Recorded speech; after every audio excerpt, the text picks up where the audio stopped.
आताची मोठी बातमी समोर येते। मुंबईत ठाकरे गटाच्या 5 उमेदवारांचे अर्ज बाद होण्याची शक्यता आता समोर येते। शिवसेना ठाकरे गटाची धाकधूक आता वाढली आहे। 5 उमेदवारांच्या उमेदवारी आता धोक्यात आल्याचं पाहायला मिळते।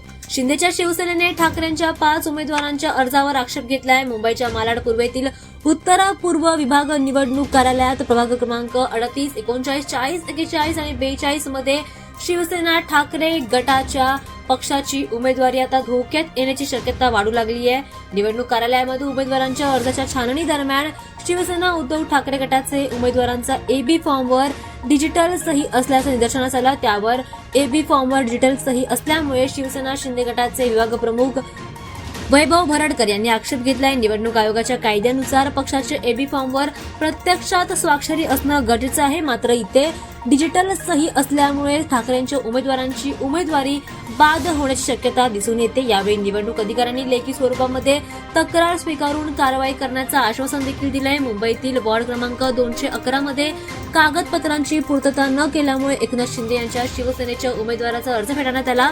त्यानंतर वॉर्ड क्रमांक 12 मध्ये सुद्धा भाजपचे उमेदवार मंदाकिनी खामकर यांचा उमेदवारी अर्ज बाद करण्यात आला। मंदाकिनी खामकर यांनी एबी फॉर्म मिळाल्यानंतर त्या उमेदवारी अर्ज दाखल करण्यासाठी 15 मिनिटे कार्यालयामध्ये उशिरा पोहोचल्या, त्यामुळे त्यांचा अर्ज बाद ठरवण्यात आला। मुंबईतील 212 वॉर्डमध्ये ठाकरे बंधूंच्या आघाडीकडून मनसेच्या श्रावणी हळदणकर यांनी रिंगणात उतरवलेला आहे।